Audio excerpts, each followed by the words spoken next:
Ahora, gracias. Bienvenidos, bienvenidas a la primera jornada de la Semana de la Educación Financiera. Mi nombre es Débora Doncosoria, soy periodista y actualmente trabajo como editora de la revista G de Gestión del diario del mismo nombre. Y hoy tengo el placer, el honor de acompañarlos en la moderación de este evento. Esta es la tercera edición de este importante y necesario evento organizado por la Fundación BBVA y la FinTech Alfie, en Media Partnership también con Gestión. Y buscamos acercar importantes conocimientos sobre las finanzas personales y empresariales al público en general. Para ello, contamos con el apoyo de un grupo de destacados expertos del mundo de la banca y finanzas, que están acá sentados adelante, y quienes compartirán sus consejos con todos nosotros.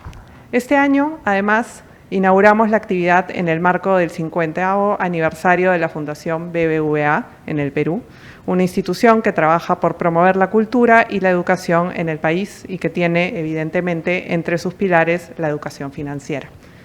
Agradecemos a todos nuestros ponentes, invitados y a nuestros aliados de las 3 sedes que acogen el evento. Hoy estamos en el Centro Cultural de la Pontificia Universidad Católica del Perú, mi alma mater, la USIL y la Universidad del Pacífico. Y, por supuesto, a todos ustedes por estar aquí.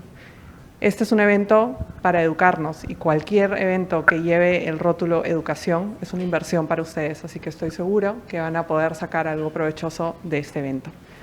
Hoy vamos a iniciar con la sesión que para mí es la más importante. Ahorrar e invertir, el secreto para que mi dinero crezca. Y espero que realmente tengamos ese secreto para saber cómo hacer que nuestro dinero crezca. Vamos a empezar entonces con llamando a los 2 expertos para este primer panel. Primero a Víctor Morales, el CEO de la FinTech Alfie. Y a Nelson Alvarado, gerente de imagen y comunicación del BBVA y gerente de la Fundación BBVA.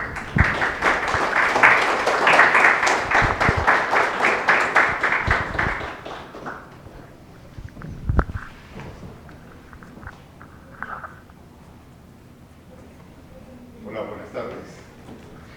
Hola, muchas gracias por estar acá con nosotros.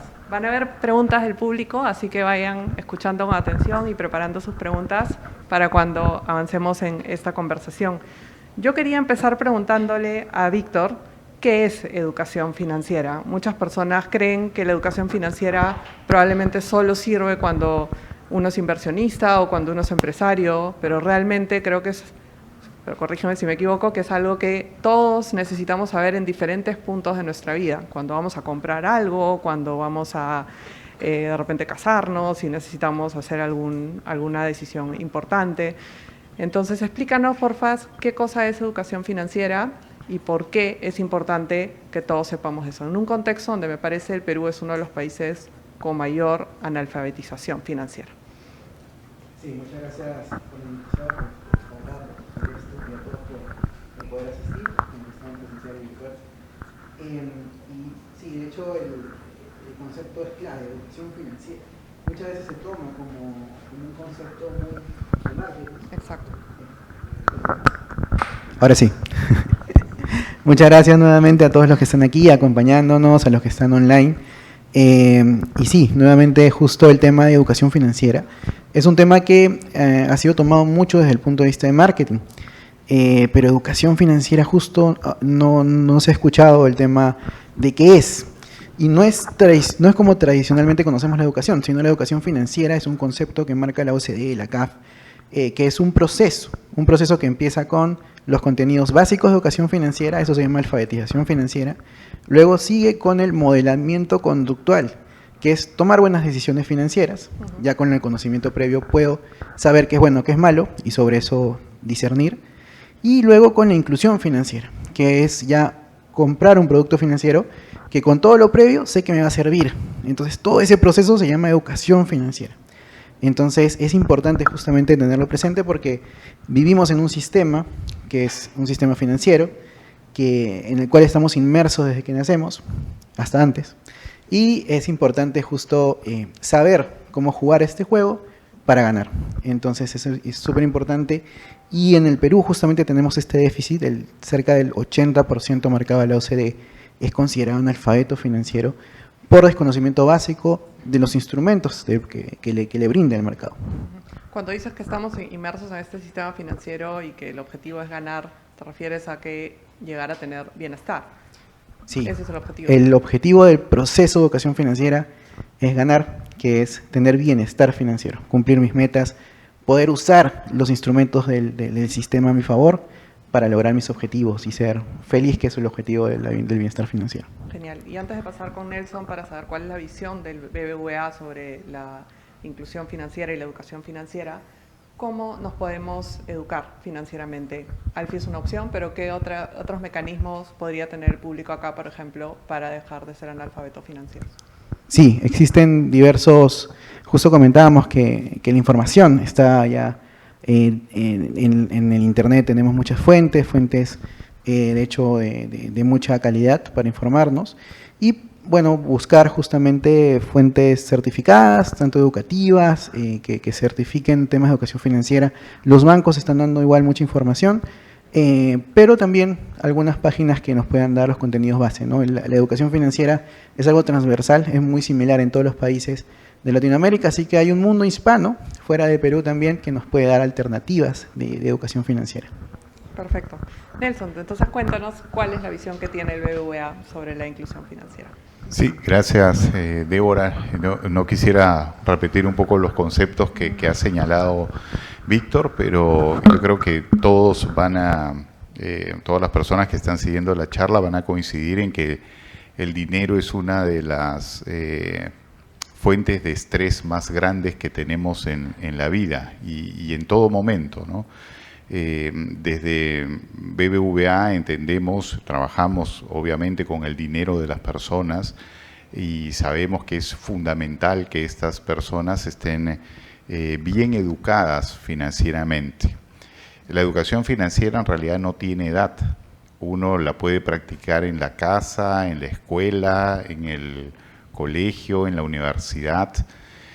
Y lo que se busca en todo momento es formar a las personas para que puedan manejar de la mejor manera y manejen mejor este estrés que genera también el hecho de manejar el dinero. Es decir, uno siempre está, ¿no?, calculando mis gastos, mis ingresos, tener pleno conocimiento y plena conciencia también de cómo funcionan los instrumentos financieros, cómo funciona el ahorro, cómo funciona una tarjeta de crédito, un préstamo de largo plazo.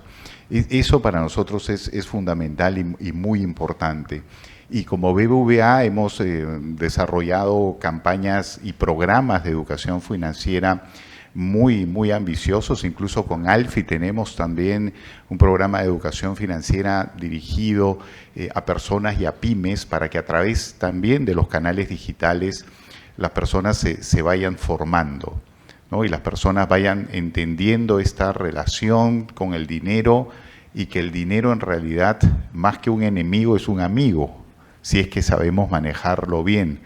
Porque si no manejamos bien el dinero, también se puede convertir en uno de nuestros peores enemigos, ¿no? Entonces, conceptos como el ahorro, el préstamo, el financiamiento, cumplir con mis obligaciones financieras, son muy importantes y se recomiendan siempre tener un pleno conocimiento para no solamente cuidar nuestro dinero, sino que el dinero crezca, ¿no? Entonces, en BBVA lo que queremos obviamente es que todos nuestros clientes tengan una adecuada salud financiera, ¿no? Salud financiera quiere decir que no tengan estrés, que no estén preocupados por el dinero, por la falta de dinero, por algún sobregiro, por alguna situación que se hace a veces inmanejable, por algún inconveniente, algún imponderable.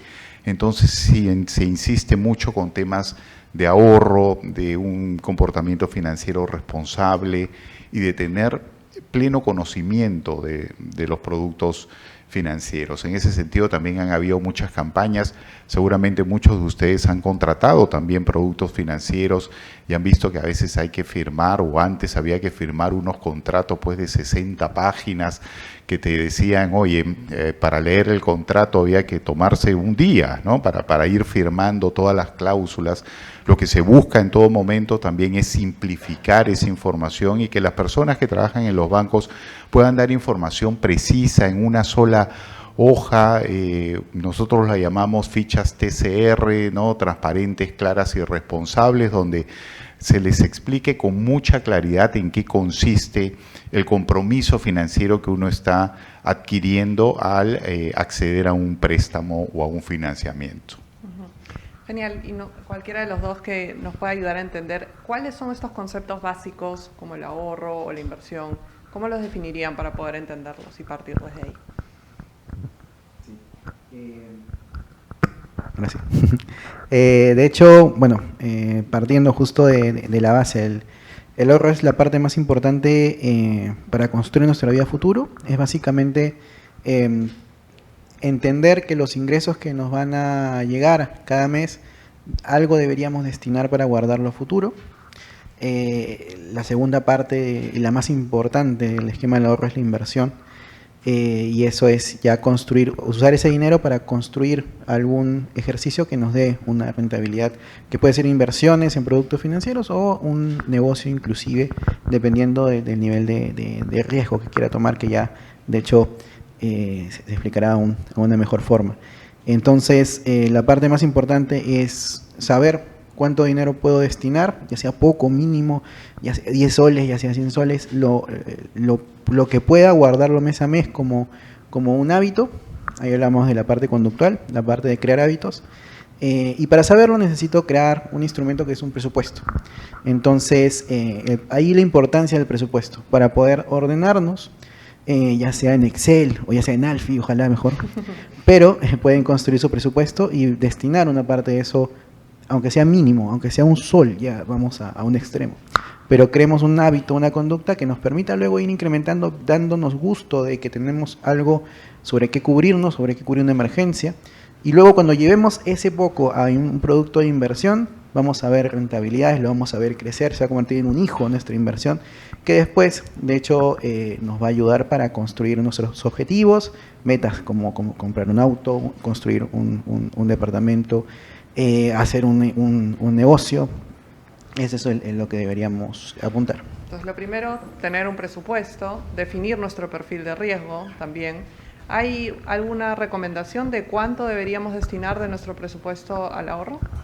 Sí, de hecho hay una regla que se sigue usualmente, que es el 20% destinarlo justamente a este tipo de concepto, pero de hecho muchas veces el 20% es demasiado en algunos casos. El objetivo es crear un hábito, y si ya tenemos plena conciencia de que guardar una parte de nuestro dinero nos va a servir, que destinarlo luego a la inversión es aún mejor. Cuando ya creemos ese hábito, luego vamos a poder migrar al siguiente nivel, siempre con esto un poco gamificado, al siguiente nivel, que es ya guardar por lo menos un 20%, destinarlo a algo que me dé réditos financieros, que me dé ingresos después, ¿no? Ok, perfecto. ¿Y qué opciones hay para ahorrar? Me imagino que un banco es una opción. ¿Qué opciones se pueden considerar en el sistema formal, digamos, para poder ahorrar?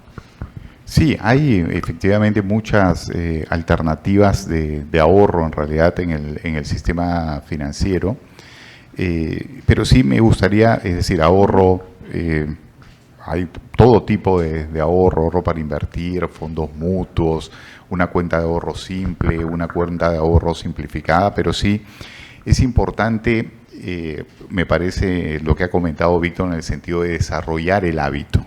Muchas veces podemos nosotros incluso ponernos en situaciones cotidianas, ¿no? De repente podemos en casa con un niño, ¿no? Se compras un paquete de galletas, muchas veces vienen 8 galletas. ¿Cuántas galletas se quiere comer el niño de esas 8? Se come las 8. ¿Y por qué se tiene que comer las 8? No, porque las 8 están ahí, te dicen, ¿no? Pero ¿por qué no te comes 6 y guardas 2? y mañana ya no te comes 8, te comes 10. Ah, puede ser, pero si hay 8, me como las 8. ¿Pero por qué te comes las 8? Si comes 6, ¿quedas satisfecho? ¿Y si fueran 10, te comerías 10? Seguro que sí. Entonces, desarrollar el hábito es muy importante y nosotros lo podemos fomentar en todo momento, en casa, lo podemos fomentar en el trabajo, en la universidad, donde estemos. Yo creo que podemos desarrollar este hábito del ahorro, ¿no? De ahorrar incluso en temas de golosinas, de dulces, de galletas, o ahorrar tu propina para luego adquirir una pelota o adquirir la camiseta de la selección, aunque ahora la selección no le está yendo tan bien, pero igual hay que seguir apoyando. Entonces, ir creando este hábito del ahorro es muy importante. Y ya lo comentó Víctor, los niveles, digamos, de problemas en temas de educación financiera que tenemos en el país. Se habla mucho de educación financiera hace muchísimos años. Hace muchos años se dice que hay que llevarla a las escuelas, a los colegios. Hay muchas iniciativas en ese sentido también, pero es una tarea que hay que hacer todos los días, en todo momento.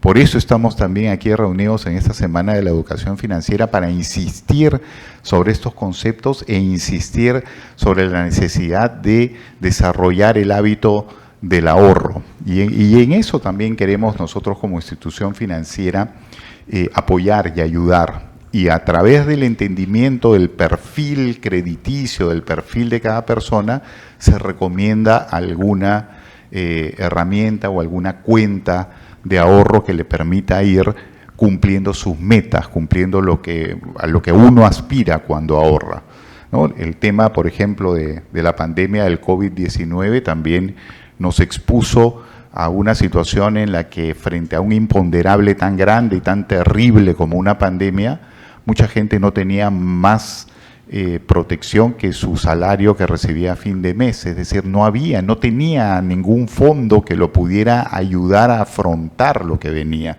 Entonces, este tema, por ejemplo, de la pandemia también es una buena enseñanza para decir, oye, si yo hubiese tenido más dinero, de repente me hubiese protegido mejor o hubiese atendido mejor ciertas necesidades. Entonces, hay que, creo que, no hablar de la educación financiera como una isla, como algo alejado, como algo que es muy sofisticado o está lejos de nuestro alcance, sino hay que interiorizarlo y practicarlo incluso en pequeños actos, ¿no? en pequeños hábitos, como decía Víctor. ¿Hay alguna recomendación ahí para fomentar ese hábito? Sí, de hecho es lo más difícil de la parte de educación financiera.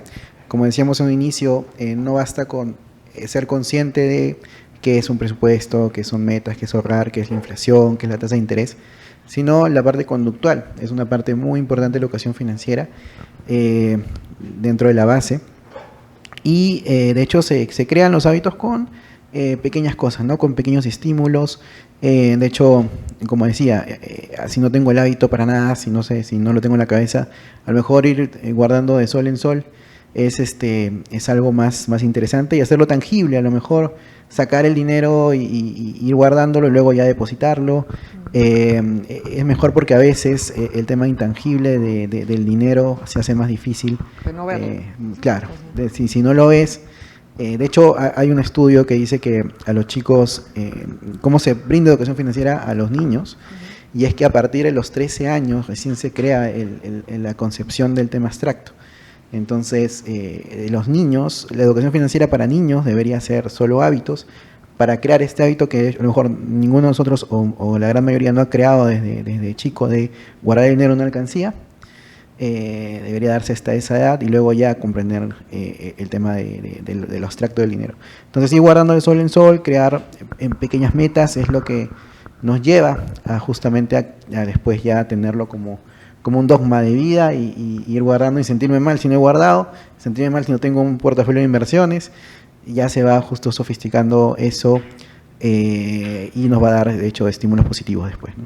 Claro, de hecho está demostrado que saber postergar las recompensas al final da mayores beneficios, ¿no? Aprender a tener ese hábito ayuda en todo sentido, ¿no? No comerme el chocolate hoy día, sino de repente después hace que... Sí, hay toda una psicología Sí, inmersa exacto. en justo que ya se habla bastante, y libros inclusive, del tema general, ¿no? De los hábitos, no solo desde el punto de vista financiero, pero este tema psicológico traído a las finanzas, en el tema de educación financiera, la parte es tan importante como saber los conceptos. Exacto. El tema conductual, y no es porque de hecho lo hayamos inventado, sino porque eso lo marca la OCDE, la CAF, todos los organismos que justamente están interesados en levantar estos indicadores y que tienen que ver con el desarrollo de los países, marcan que la parte conductual a lo mejor es una de las partes más importantes de la educación financiera en sí. Y ahí felizmente tenemos instituciones como el BBVA que ayudan a fomentar la educación financiera,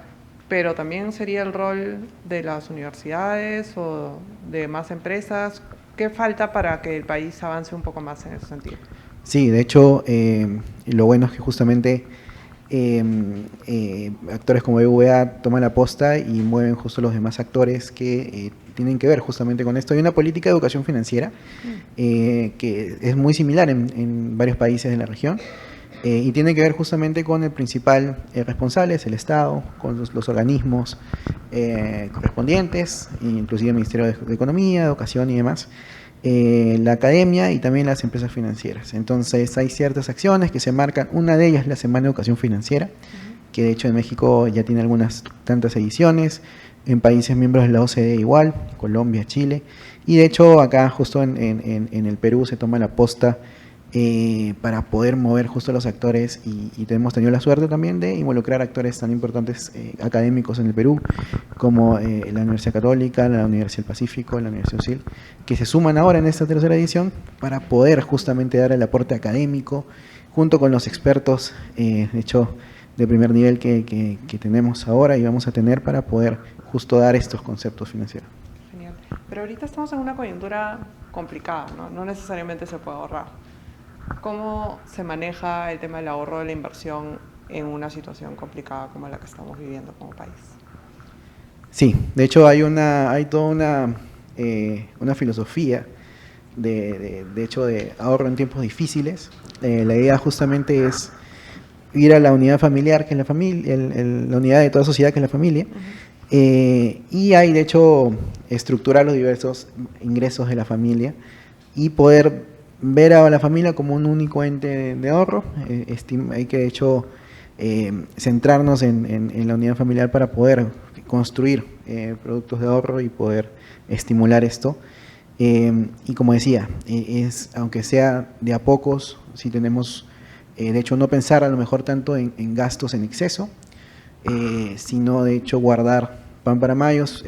Hay un entorno de recesión económica, que el objetivo es que el siguiente año se recupere. Hay un entorno que igual no es tan alarmante a largo plazo, pero tenemos que pensar justamente en de una vez guardar dinero, generar ingresos extra, los generamos con productos de inversión si es que no tenemos un negocio, y tener los productos financieros adecuados para eso, ¿no? Que de hecho vamos a verlos en la Semana de Educación Financiera, de cómo aprovechar los productos financieros que existen en el mercado, que no sabíamos muchos, porque de hecho el 70-80% de la población desconoce los productos de inversión específicamente, que en casos como en el caso de los bancos, sobre todo el Banco BBVA, son lo suficientemente seguros como para guardar mi dinero, protegerme de la inflación, que es otro concepto muy, muy duro, y de hecho ir creciendo mi dinero, ¿no?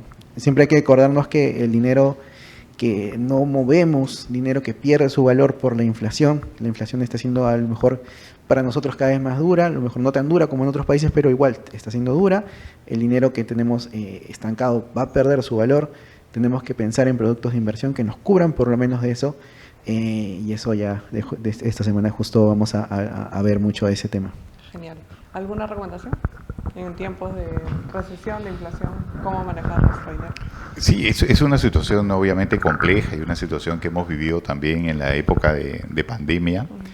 Y hay que reconocer, y creo que todos lo vamos a reconocer en esta sala y también los que nos están siguiendo por canales digitales, que ahorrar es difícil. Es decir, requiere una disciplina de nuestra parte. Es decir, no hay una no es fácil en algunas oportunidades ponerse una meta. No es fácil. Uno siempre puede buscar una excusa para no ahorrar. O decir, no, es que puede ser una excusa muy pertinente, de repente atender una enfermedad, una situación de emergencia, o como puede ser una excusa de, es el cumpleaños de un amigo y es mi mejor amigo del colegio, así que le voy a comprar un regalo y además le quiero hacer un homenaje, ¿no? muy sincero y tengo los medios para hacerlo. Entonces, si hay que, como comentábamos, ahorrar, tener un presupuesto, tener conciencia sobre en lo que estamos gastando, pero sí también interiorizar de que el ahorro no es fácil ahorrar, no es algo que tengamos nosotros en la conciencia, no es algo a lo que estemos muchos de nosotros habituados al tema del ahorro.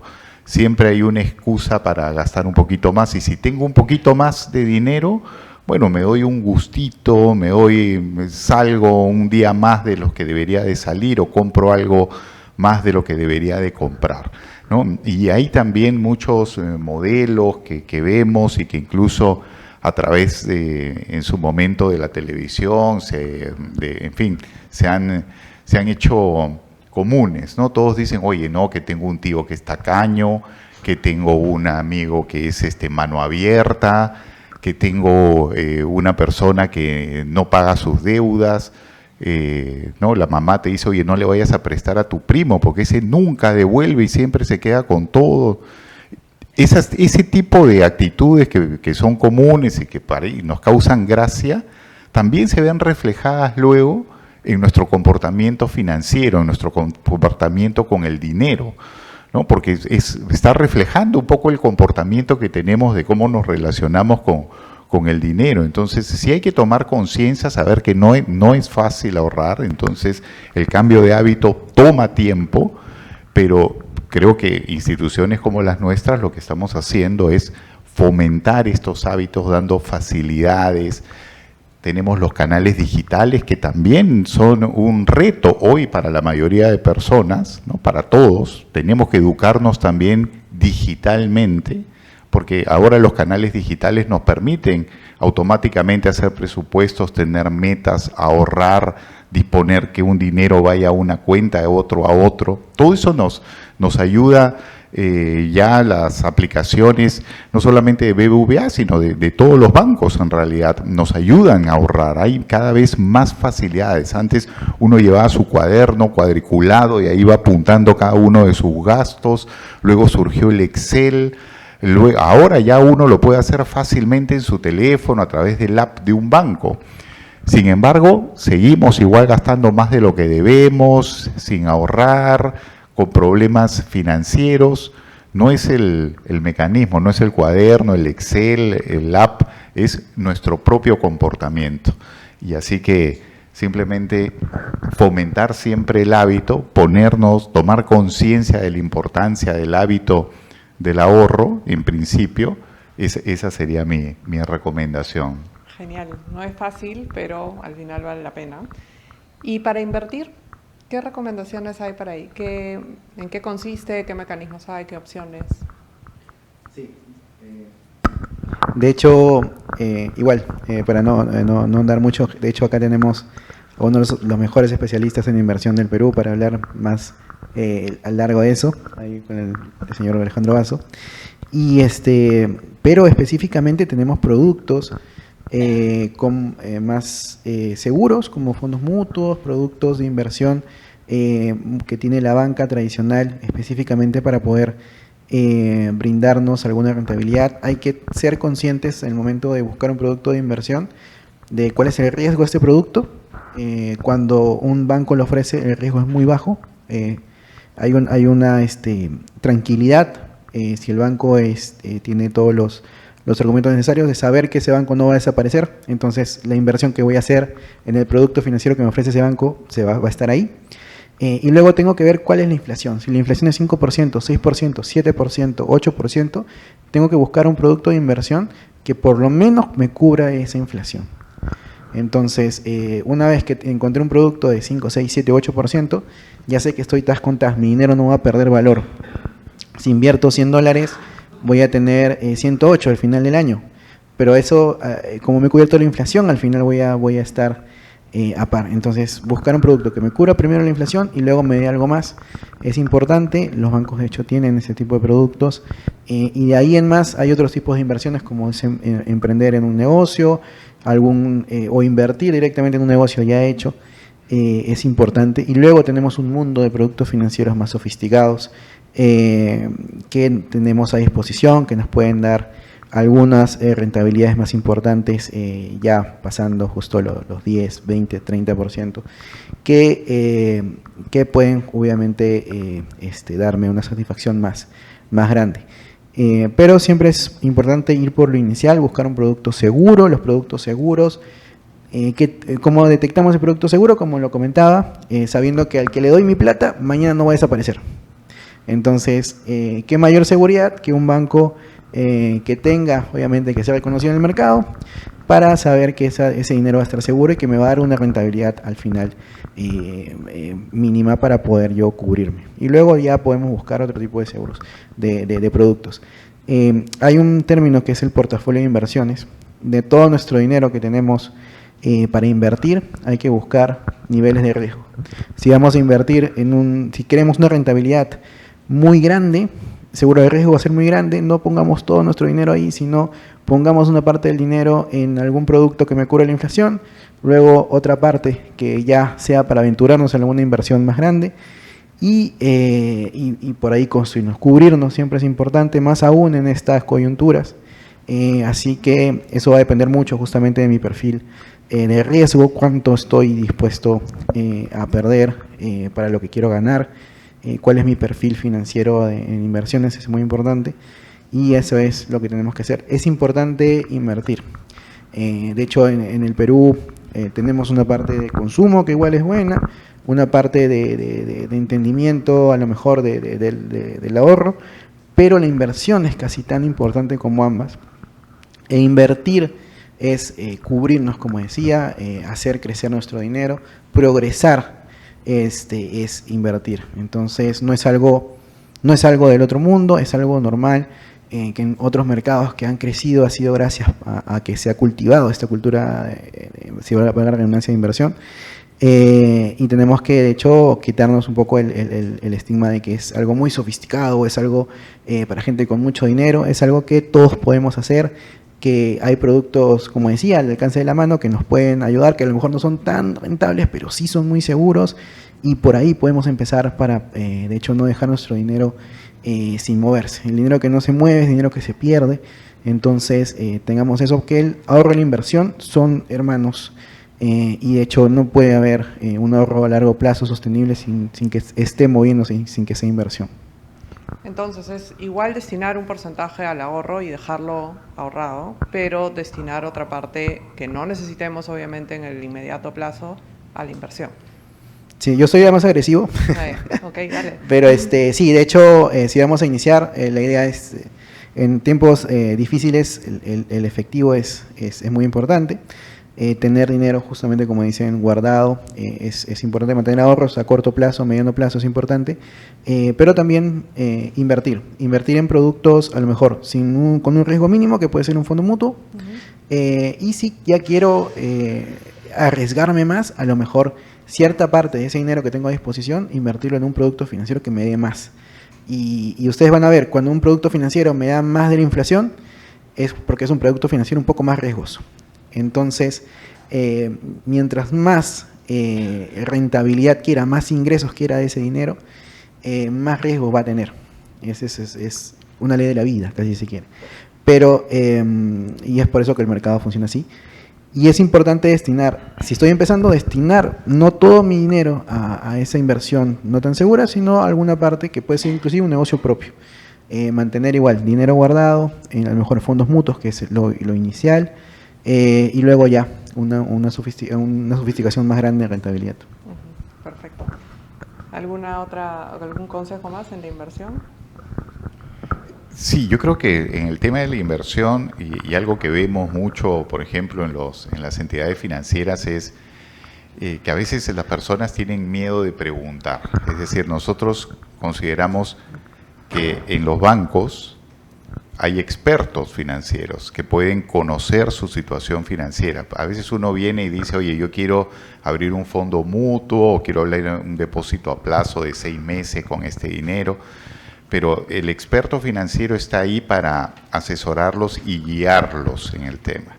Y sí, también la recomendación es que sea una entidad financiera debidamente regulada y reconocida, porque ahora lo que vemos, sobre todo en tiempos complicados, complejos como los que vivimos ahora, que aparecen muchas soluciones mágicas que te ofrecen por 1 sol, te doy 100 soles, que es como ir a un casino y tratar después de ganar un dinero con una situación de ese tipo. Entonces hay que ser muy cautos, muy prudentes, y la recomendación en realidad es que cuando se quiere invertir, hacerlo en una empresa debidamente registrada y regulada, en un banco, financiera o caja, lo que ustedes consideren, pero que sea debidamente regulada. Ahora vemos estas estafas piramidales, temas muy complejos que suelen surgir además en tiempos de crisis, ¿no? Entonces hay que tener mucho cuidado, eso forma parte también de nuestra educación financiera. Y no tener miedo a preguntar, es decir, cuando uno va a un banco y de repente el asesor, el ejecutivo que lo atiende te habla de que los intereses moratorios y que la tasa y que el seguro de desgravamen, uno dice, oye, un momentito, esos son términos familiares para ti, no para mí. Quiero que me expliques así con manzanitas qué significa cada una de esas cosas. Esto es como ir donde un doctor y el doctor te dice, mira, tienes un carcinoma, no sé qué. Doctor, ¿eso qué significa? ¿No? Es igual en el tema financiero. Entonces, no tener miedo a preguntar, no tener miedo a pedirle asesoría al experto financiero, al asesor, al ejecutivo que nos atiende en una entidad financiera. Y preguntarle, llevar tu lista de 100 preguntas y preguntarle y decirle dónde puedo invertir. Seguramente los más sofisticados, como dice Víctor, clientes más sofisticados, más familiarizados con el sistema financiero, no van a necesitar una asesoría tan amplia, pero también se asesoran, dicen, oye, no, yo quiero invertir en Europa, quiero invertir aquí, quiero invertir allá, quiero tener claridad sobre mi portafolio, pero si uno es una persona común y silvestre y quiere invertir, puede ir y puede preguntar. No hace daño preguntar. Y no es malo preguntar y saber efectivamente todas las condiciones y cuál es la alternativa que te ofrece mayor rentabilidad por tu dinero. Siguiendo ese consejo, esperamos que todos tengan sus preguntas listas, la lista de 100 preguntas, como dice Nelson, para aprovechar y hacerlas acá con estos expertos, que no serán los que encuentran en la ventanilla del banco, pero de todas maneras son expertos súper reconocidos en el tema. Antes de pasar a las preguntas del público, entonces, para responder la pregunta del panel, ¿cuál es el secreto para que nuestro dinero crezca? Sí, de hecho, bueno, es invertir, es quitarnos un poco la venda de que es algo muy, muy difícil. De hecho, los productos financieros son como los productos que encontramos en los mercados. De hecho, solamente que en vez de que diga alto en azúcar o alto en grasas saturadas, dice alto en riesgo, alto en tasa de interés anual, alto en rentabilidad.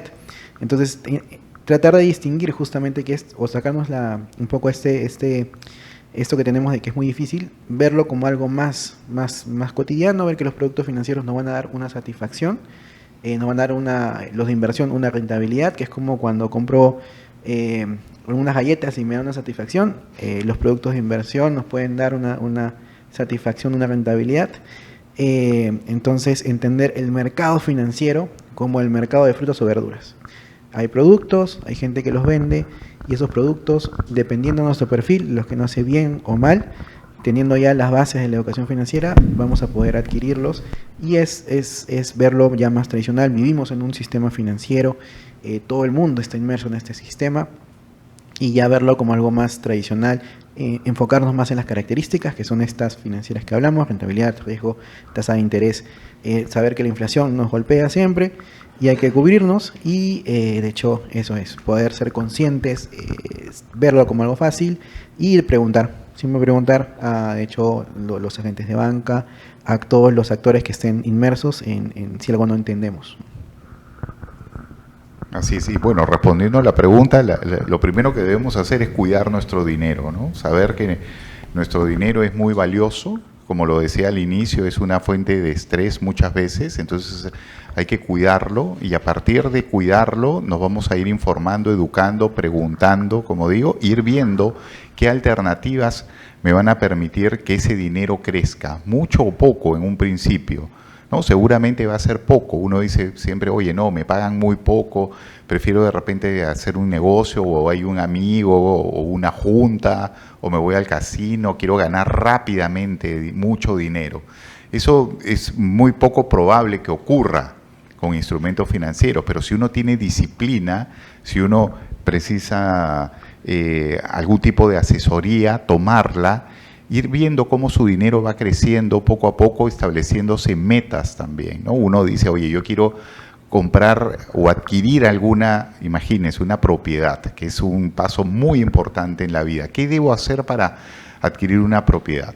Pequeña, grande, mediana, de acuerdo a mis posibilidades. ¿Qué hago? ¿Cuál es mi plan de vida? ¿Cuál es mi plan de... cuál es mi meta, qué meta me pongo, cuánto debo ahorrar para tener una cuota inicial, o si voy a comprar un vehículo, si voy a comprar algún tipo de elemento para emprender un negocio, ¿qué necesito saber? Entonces, lo importante es cuidar el dinero, no el dinero que tenemos, cuidarlo, invertirlo, como se dice, sabiamente y asesorarnos mucho, preguntar, ser prudentes, y tener precisamente educación financiera, educarnos financieramente y no creer que hay soluciones mágicas, que el dinero va a caer pues de los árboles, como decían hace muchos años algunas personas, ¿no? Genial, yo me quedo con eso y también con que la educación financiera no es algo para los expertos o para las personas en el mundo de la finanza, sino es para todos, a todos nos sirve. Hay que cuidar el dinero, como dice Nelson, hay que conocer nuestro perfil de riesgo, como también hemos visto acá, hay que informarnos, saber preguntar, atreverse a preguntar, porque es normal que no se entiendan muchos de estos conceptos, y generar hábitos. Me parece que ese para mí es el gran takeaway de aquí, es aprender a generar hábitos, por pequeños que sean, para finalmente llegar a lo que todos queremos, que es el bienestar financiero. Con eso, a ver si podemos pasar a preguntas del público, que es también lo que Nelson ha demandado de todo para llegar a la educación financiera. Hay una y ahí pasamos ahí. Buenas noches, mi nombre es Luis Lagos, soy educador del Colegio El Buen Pastor en el área de Ciencias Sociales. Voy a tratar de ser breve. El aprendizaje significativo resulta de mucha importancia para estudiantes y también para maestros. Cuando yo tuve mi primera boleta del Banco Continental, justamente, le voy a mencionar la emoción que yo sentí cuando al mes y algo más gané 6 soles. Y me preguntaba por qué había ganado esos 6 soles. Y la verdad quedé maravillado. Mi madre me inculcó el ahorro. Traslado esta inquietud en los tiempos modernos. Cuando yo he conversado con mis estudiantes, los chicos siempre están buscando emocionarse, ¿no? Entonces, los maestros llegamos ligeramente confusos porque el ahorro actualmente no da réditos en cuestiones de dinero. Y muchas veces los bancos, y disculpe que sea así de sincero, no resultan una fuente de ingresos para ganar dinero. Entonces, ¿cómo superar eso sabiendo que el ahorro es importante? Y cuando su principal referente no motiva. ¿Me dejo entender? Y yo, mientras pensaba en la pregunta, yo creo que también al mismo tiempo que como los maestros se acercan a los estudiantes con este tema teórico y también práctico, creo que los bancos deberían tener también una cualidad de acercar más la idea del ahorro hacia los niños.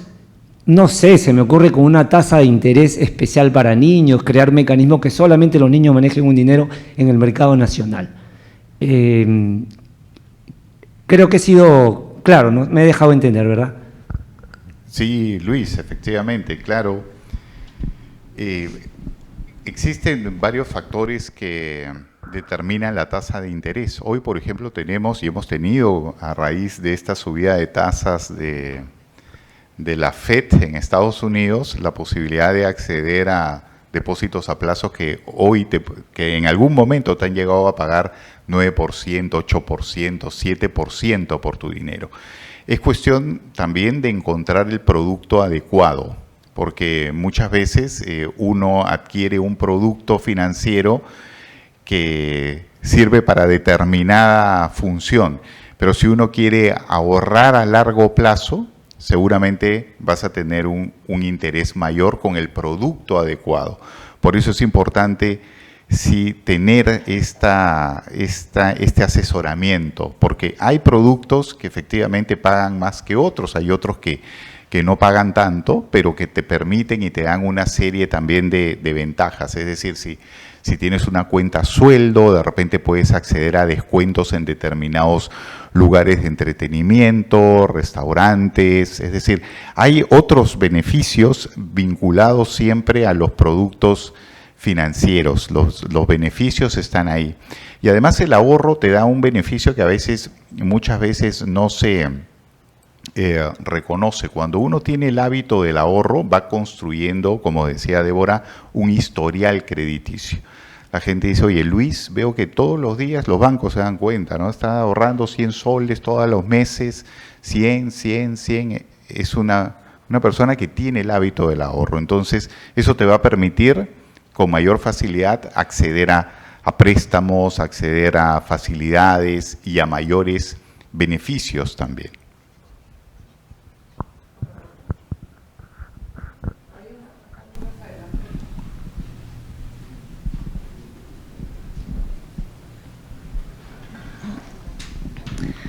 Buenas tardes, mi nombre es Catherine Antón.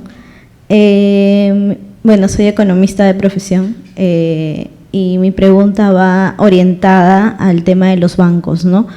Normalmente la mayoría de la población y durante esta recesión no se encuentra sumergida en el ámbito laboral, ¿no? Ha bajado la tasa de empleo. Entonces, nosotros para poder invertir necesitamos liquidez. Para ello, un vehículo para ello es el trabajar y así obtener los recursos. Pero hay muchas personas que no tienen un historial crediticio, como lo acaba de mencionar, y siento que el banco a veces no le da las posibilidades en general, ¿no? A muchas personas. Hay muchas que trabajan mediante consultorías, no están en planilla, o trabajan por locación de servicio, no están en planilla. El banco te pone como requisito tener una planilla para que tú puedas entrar a ese mundo, ¿no? financiero. Entonces, ¿qué propuestas tiene el banco o de qué manera están buscando una solución para captar mayor capital humano y puedan empezar, ¿no? Con un historial crediticio, por ejemplo? Sí, a través del ahorro se puede construir un historial crediticio, es decir, tienes unas boletas, tienes no necesariamente de trabajo formal, pero de repente una boleta, es decir, hay muchas maneras de demostrar que tú tienes ingresos recurrentes, ¿no? Siempre y cuando los tengas recurrentemente, ¿no? Que tener una cuenta de ahorros también te ayuda a construir ese historial crediticio, es decir, el banco va viendo tu comportamiento, cómo te vas comportando con el dinero, ¿no? Como comentaba, si ahorras todos los meses una cantidad, vas construyendo un historial crediticio y de repente te van a ofrecer en principio una tarjeta de crédito, de repente con una línea de crédito no tan alta para precisamente no perjudicarte más adelante, porque si te endeudas más de lo que ganas, es un problema y se convierte en un problema serio. Y como decía, el banco lo que busca es preservar la salud financiera de las personas también. Sería muy fácil para los bancos entregar tarjetas de crédito pues a sola firma, como se dice. No, detrás de cada producto financiero hay un análisis, y hay un análisis de riesgo. Seguramente ahora Alejandro Basso nos va a explicar un poquito más en detalle todas estas consideraciones que hay detrás de entregar un producto financiero. Porque lo que espera el banco, obviamente, cuando entrega un producto financiero, es que la persona conozca sus obligaciones financieras y devuelva ese préstamo, ¿no? Y en el término del ahorro, creando un hábito, creando una permanente relación con el banco, se va construyendo ese historial crediticio, y estoy seguro que uno puede acceder a muchos instrumentos financieros.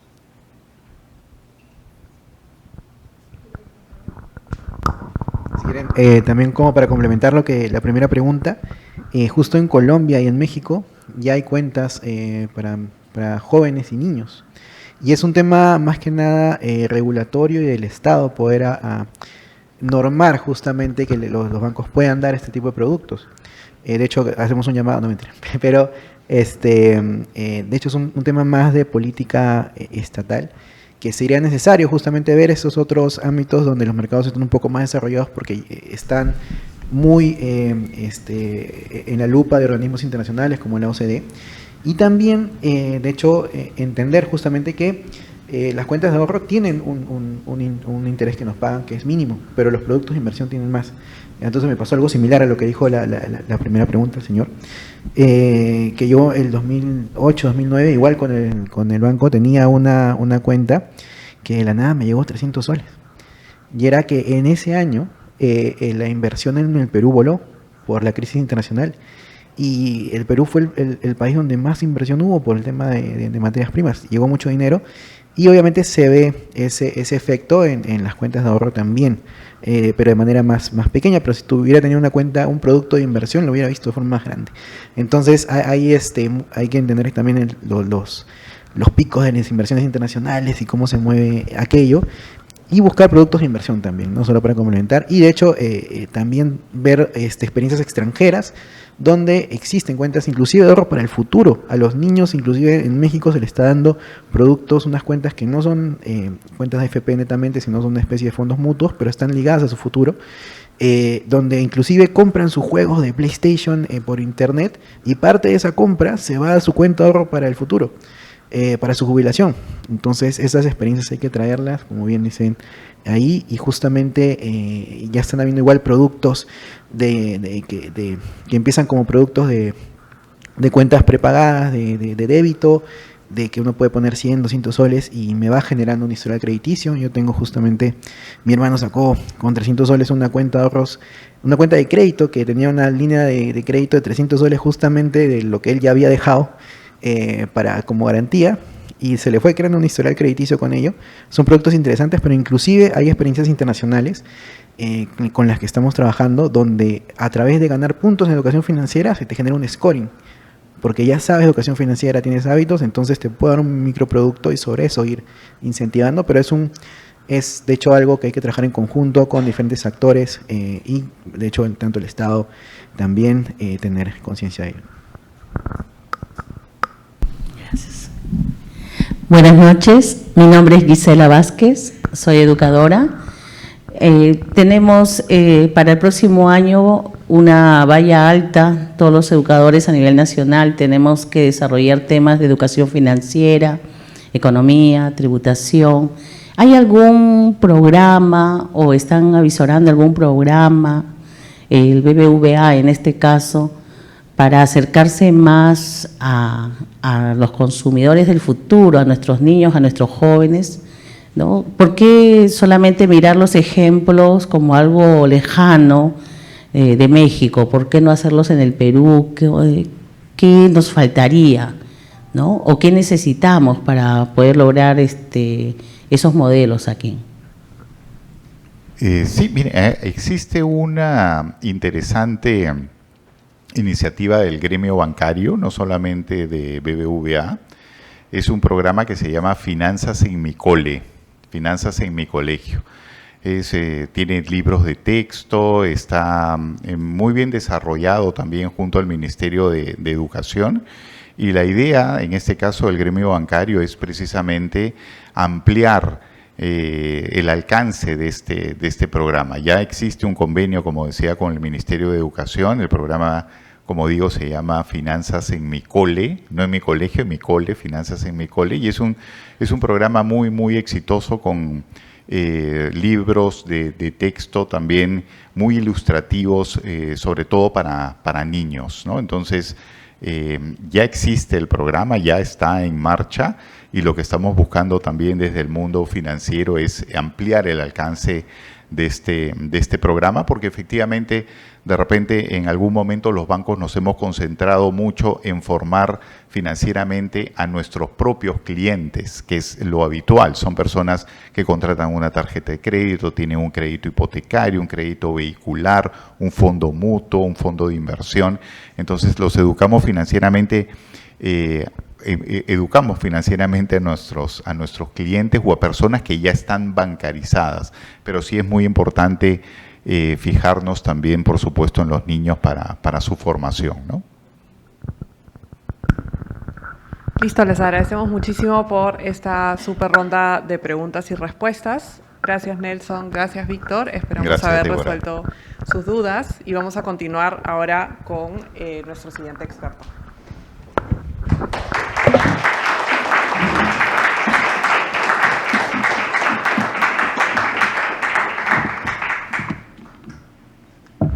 Nuestro siguiente experto es Alejandro Basso y él es director de Bursen, Centro de Estudios Financieros de la Bolsa de Valores de Lima, de la BVL.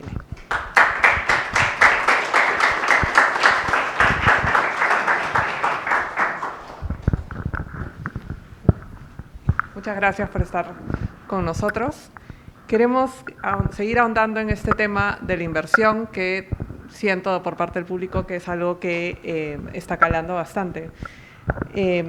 Específicamente en la bolsa. ¿Qué es invertir en la bolsa? Bueno, buenas noches. Muchas gracias por la invitación antes que nada. A la luz de lo que he estado escuchando y de las preguntas también tan interesantes que se han formulado, creo que hay que retroceder un poquito para aclarar que cuando hablamos de inversión hablamos de un abanico grande de instrumentos que hay en el mercado, ¿no? Y creo que también es pertinente diferenciar lo que nosotros entendemos como productos del pasivo, que serían el ahorro para las instituciones del sistema financiero, de aquellos productos que para las instituciones del sistema financiero serían productos del activo, que son el financiamiento, ¿no? Entonces, este mundo de educación financiera y el mundo en general de las finanzas es muy amplio. Como muy bien decía Nelson, Víctor, cuando hablamos de inversión, cuando hablamos de ahorro, para empezar en el nivel más básico y después de inversión, nosotros tenemos que generar excedentes, ¿no? Y ahí está el primer reto al que nos enfrentamos. ¿Cómo generar excedentes? Víctor nos ha dado una idea de pensar en esos excedentes no en términos personales, sino en términos familiares, por ejemplo, como una opción. Evaluar cuáles son nuestros gastos, en qué estamos gastando, esos gastos hormiga eventualmente. ¿Es realmente necesario tomarme un café que cuesta 15 soles cuando de repente me lo puedo preparar en la casa antes de salir? Yo sé que implica un poquito más de éxito, de esfuerzo, ¿no es cierto? De repente no tiene tanto charm también, pero son cosas en las que podemos pensar y que de repente no las pensamos porque ya hemos asumido esto como una necesidad. Y ahí vamos generando estos soles que decía Víctor, ¿no? Estos soles, yo puedo empezar a ahorrar y después a invertir desde un sol, ¿por qué no? ¿No es cierto? Lo otro que me parece importante resaltar es que lo que diferencia al ahorrista del inversionista es justamente esa palabra que se ha repetido mucho y que es riesgo, ¿no? En la medida que yo aspiro a tener rentabilidades más altas, con esos ahorros que he generado, y que es una aspiración válida, absolutamente válida, yo el riesgo al cual me estoy exponiendo es más alto. No existe una alta rentabilidad a niveles de riesgo bajo. Y eso es algo que tenemos que tener ya grabado en nuestra mente, porque lamentablemente nuestro dinero también es muy atractivo para otras personas que están alrededor. ¿no es cierto? Y que están incluso en las redes sociales, y la tecnología también mucho ha impulsado esto. Entonces, no faltan las ofertas que te dice, invierte en este producto y vas a tener una gran rentabilidad y el nivel de riesgo es bajísimo, ¿no? Entonces, cuidado. Niveles de rentabilidad más altos implican niveles de riesgo más altos. Entonces, ¿qué pasa con esto? Cuando hablamos de la bolsa de valores, hablamos de un mecanismo centralizado de negociación. Es probablemente el nivel más alto cuando hablamos de inversiones, junto con invertir, por ejemplo, en criptomonedas o invertir en monedas o en commodities, ¿no es cierto? Cuando hablamos de la bolsa de valores, invertimos en acciones que nos dan una participación en la propiedad de las compañías que las emiten, o podemos estar invirtiendo en instrumentos de renta fija. Les llamamos papeles comerciales aquellos que tienen menos de un año de duración, y bonos aquellos que pueden ser por plazos mayores a un año. En los primeros no tenemos una rentabilidad asegurada, depende del performance de la compañía, depende de las ganancias que genere esa compañía, y en los segundos sí hay una oferta de una tasa de interés a cambio de nuestra inversión, y por eso se llaman de renta fija, ¿no? Entonces, el mercado de valores, ese mecanismo centralizado de inversiones, lo que hace es darte la posibilidad de llegar a un sitio, a un mercado, como decía Víctor, ¿no? Como un mercado cualquiera, pero es un mercado en el que nosotros transamos instrumentos financieros, con la seguridad de que hay alguien atrás que tiene el conocimiento para gestionar esa transacción de instrumentos financieros, y que está altamente regulado por una institución que en nuestro caso en el Perú es la Superintendencia del Mercado de Valores, que tiene más de 50 años, si consideramos el antecedente de la Comisión Nacional Supervisora de Empresas y Valores, CONACEF, que después se convirtió hace un poco más de 10 años en superintendencia, y que está encima de todos los agentes que intervienen en ese mercado. Entonces, yo para llegar a ese nivel de inversión y convertirme en inversionista en la bolsa de valores, lo primero que tendría que hacer es generar este superávit, ¿no? Generar este ahorro, y después ver todo ese abanico de posibilidades a las que yo puedo destinar este fondo que yo estoy generando.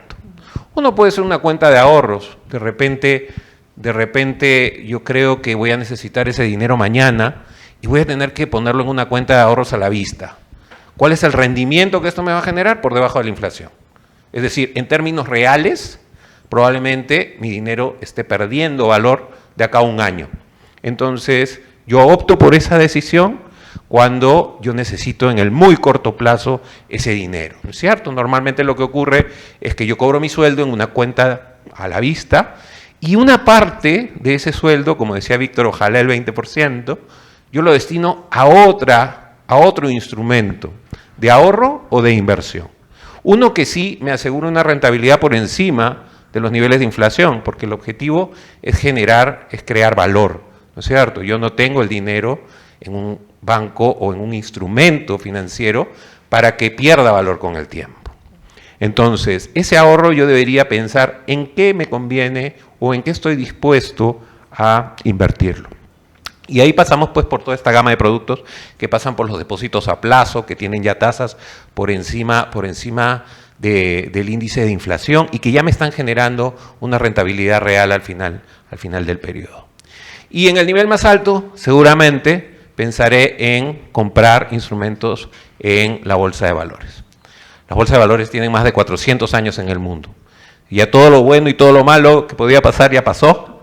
Hemos aprendido mucho de lo malo, y ahí nace hace más de 50 años la superintendencia, en ese entonces CONACEF, y está absolutamente muy regulado. Entonces yo puedo llegar a un mercado como la Bolsa de Valores de Lima y decir, quiero ser inversionista, quiero comprar una acción, y yo voy a usufructuar como rentabilidad de los dividendos que paga esa empresa, y también, y si compro renta fija, pues recibiré el pago de mis cupones que representan los intereses de esa inversión. Para eso, pues, tengo que pasar por todo un camino, por todo un proceso que va de la mano de educarme, ¿no? Hay dos condiciones que yo creo que son esenciales cuando hablamos no de solamente invertir en la bolsa, sino de ir invirtiendo en instrumentos financieros cada vez más sofisticados. La primera es educación, educarme. Y hoy día, lo hablábamos con Víctor y con Nelson antes de empezar, ya no hay pretextos para no educarme, porque existen alternativas para conocer cómo funcionan los mercados al alcance de nuestra mano. La tecnología nos ha puesto todas estas opciones al alcance de la mano y a todo precio. Lo que hay que saber un poco es tamizar cuáles son confiables y cuáles no tan confiables, ¿no? Y lo segundo es acceso a información. Mientras el instrumento de inversión sea más sofisticado, más información voy a requerir para poder gestionar mi portafolio con ese instrumento de inversión. Entonces, un poco para concluir con la pregunta es, ¿qué es invertir en bolsa? Es invertir en un mercado altamente regulado, en comprar acciones, instrumentos de renta variable, que tienen cierto nivel de riesgo, sin duda, porque lo que nos diferencia ahorrista de inversionista es el nivel de riesgo, pero que está en un entorno regulado, con una regulación tal que no solamente aplica para ese mercado, sino también para la institución que emite el título. Y entonces tenemos una superintendencia que le pide estados financieros auditados, que su contabilidad esté de acuerdo a las normas contables internacionalmente aceptadas, que tenga prácticas de buen gobierno corporativo, etcétera, ¿no? Entonces es un mercado relativamente seguro en términos de forma, pero volátil en términos de rentabilidad. Exacto, y ponía mucho énfasis en el tema del riesgo. O sea, uno si va a invertir, dependiendo del riesgo, es la rentabilidad. ¿Cómo definimos nuestro perfil de riesgo? Sí, digamos, yo necesitaría saber qué tipo de inversionista soy. Si soy muy conservador, probablemente eso, mejor dicho, ser muy conservador significa, me da miedo invertir en un instrumento que no me da la seguridad de que yo voy a tener una rentabilidad o que eventualmente incluso estoy corriendo el riesgo de perder una parte del capital. Porque esa es una posibilidad cuando yo me convierto en inversionista, ¿no? Entonces, yo soy muy conservador y no quiero perder capital y no quiero perder mi dinero. ¿Qué puedo hacer? Bueno, quédate en un banco, busca una alternativa en que poner tu dinero, de repente un depósito a plazo, y si estás cubierto por el Fondo de Seguro de Depósito, independientemente del supuesto muy difícil de que esa institución tenga un problema y quiebre, estás protegido en este momento hasta 124.199 soles, me parece, que es hasta fin de este mes. Entonces, si la institución quebrara, mis ahorros están protegidos. Soy muy conservador y yo prefiero eso, ¿no? Yo conozco mucha gente, profesionales independientes, que no les interesa el mundo financiero, no les interesa adquirir más conocimiento de esto y optan por ese tipo de instrumentos y es absolutamente válido. Ellos quieren ver el edificio de la sede principal del banco y sentirse cómodos de que están frente a una institución muy sólida que no tiene mayor probabilidad de caer, pero que si ocurriera ese supuesto, están protegidos por un fondo de seguro de depósito. Pero hay personas que buscan una rentabilidad mayor, ¿no es cierto? Y que están dispuestas, como consecuencia, a aceptar un riesgo mayor. Imagínate, te llega un correo electrónico de alguien, de una institución que tú no conoces y te dice, invierte en, no sé, pues, invierte en mercado de valores en la India. Nosotros te hacemos llegar, ¿no? Y te aseguramos una rentabilidad del 30%. Señal de alerta, ¿no? Hay que activar todas las señales de alerta, porque, y eso ocurre, ¿ah? Y eso ocurre. Y hay mucha gente que cae, por supuesto. ¿Y por qué? Porque somos crédulos, pues, ¿no? Y porque no sé si estaba bien o mal lo que voy a decir, pero ahí mismo los ojos se nos convierten en dólares, ¿no? Y nos sale esa codicia que a veces el diablito acá y el angelito al otro lado y te dice, invierte un poco, ¿no? Y entonces inviertes un poco y te dan acceso a una página web que no sabes qué garantías tiene y ves que tu dinero está subiendo, ¿no? Y sigues invirtiendo más y más y terminaste invirtiendo en un esquema piramidal y perdiste todo tu dinero en una entidad que probablemente no sea regulada. O en fraude, ¿no? un fraude, es un fraude, un esquema Ponzi, y de esquemas Ponzi hemos tenido de todo tipo en el mundo, ¿no?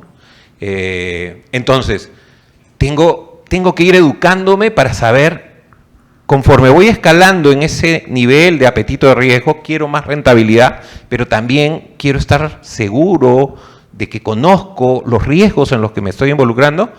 Tengo que ir educándome y conociendo un poco más. Y las instituciones del mercado, aparte, se van a sentar contigo y, como decía Nelson muy bien, no hay que tener miedo a preguntar. Y van a hacer un perfil de riesgos. ¿Qué tan conservador o qué tan arriesgado eres? Normalmente somos más conservadores quienes ya tenemos un poco más de años y somos más arriesgados quienes somos más jóvenes quienes somos más jóvenes. Yo me pongo en los dos grupos. Quienes somos más jóvenes y que eventualmente tenemos la opción de, si pierdo algo de mi capital, lo puedo recuperar todavía, ¿no? Mientras conforme pasan los años tú dices, no, ya trabajé mucho y quiero preservar mi capital y me voy volviendo un poco más conservador. Igual hay que tener presente que uno invierte el excedente, ¿no? Sin duda, sin duda. Esto me hace acordar un año en que la bolsa de valores tuvo una rentabilidad de más del 100% y yo tenía un amigo que me decía, voy a sacar plata de la tarjeta de crédito para invertir en la bolsa de valores y con lo que gane voy a pagar la tarjeta de crédito y el excedente me lo quedo y gané, negocio redondo. Al año siguiente no hubo rentabilidad de 100% y por supuesto sigue pagando la deuda de la tarjeta de crédito. Entonces, nunca inviertas en el mercado porque tu amigo te dijo que le fue bien y que él invirtió, ¿no? Invierte sabiendo lo que está ocurriendo, definiendo ese perfil de riesgo. ¿Qué tanto estoy dispuesto a invertir? Un porcentaje, no endeudarme para invertir, ¿no es cierto? Entonces, por eso es que hablamos de ahorro, porque hablamos de ese porcentaje que decía Víctor, que yo destino al ahorro y que después una parte de ese ahorro lo puedo convertir en inversión. Y ahora comentaba que hay algunas banderas rojas, como un mail de la India que te dice invierte acá. ¿Qué otras banderas rojas hay que tener en cuenta cuando se nos presenta una opción de inversión? Yo creo lo más importante es entender si estamos invirtiendo a través de un mecanismo que es regulado, ¿no? Okay. Como digo, estamos en un mercado que tiene más de 400 años, acá ha pasado muchas cosas y ha pasado de todo en estos 400 años. Y muchas de estas cosas no son ni siquiera nuevas, ¿no? Hay un libro de 1688 que se llama Confusión de Confusiones, pueden bajarlo de internet, lo encuentran en internet. El autor es Joseph Penso de la Vega. Es el primer manual de inversión en bolsa escrito. No se preocupen, nadie va a reclamar por los derechos de autor porque es de 1688 el libro, ya se murió el autor. Y ahí este autor ya lo que dice es, este mercado para mí es muy confuso, imagínate 1688, ¿no? Para mí es muy confuso, pero una de las cosas que me queda clara es que lo que necesita es mucha información. Y ahí creo que está el kit de lo que tenemos que hacer si es que queremos invertir en mercados, no solamente en la bolsa, en productos más sofisticados. Y es conocerlos, entenderlos, saber cuáles son nuestros derechos, saber cuáles son nuestras obligaciones, saber si el mercado es regulado. Si el mercado es regulado, ¿quién lo regula? ¿Cómo me protege? ¿Qué nivel de protección tengo? Porque al ser inversionista, a diferencia de lo que ocurre con el Fondo de Seguro de Depósito, donde yo tengo una posición pasiva y estoy protegido, cuando tú te conviertes en inversionista, tú estás tomando decisiones para incrementar tu ganancia. Y eso implica un nivel de riesgo. No hay protección para eso. El único que puede protegerse de esas decisiones de riesgo eres tú mismo, ¿no? Y eso implica pues conocer muy bien el mercado, quién lo regula.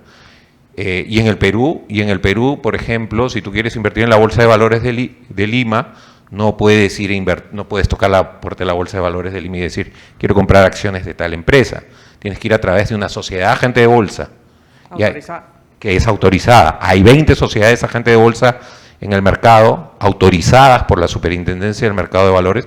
La bolsa está autorizada por la Superintendencia. Donde tú vas a dejar tus acciones en custodia, está regulado por la Superintendencia, que es Cabal y que es una central de depósito.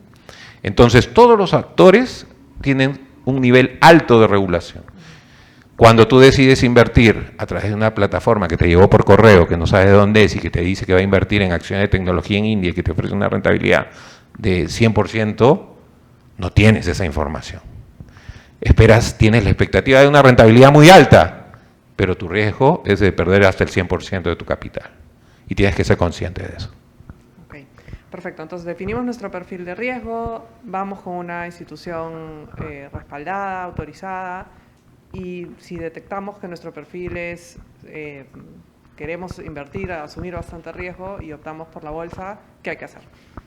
Fíjate que en la bolsa no necesariamente tienes que tener un perfil de riesgo muy agresivo para entrar a la bolsa. Porque igual es un ambiente seguro. Es un ambiente seguro, hay diferentes opciones de inversión, digamos, la bolsa tiene diferentes índices sectoriales.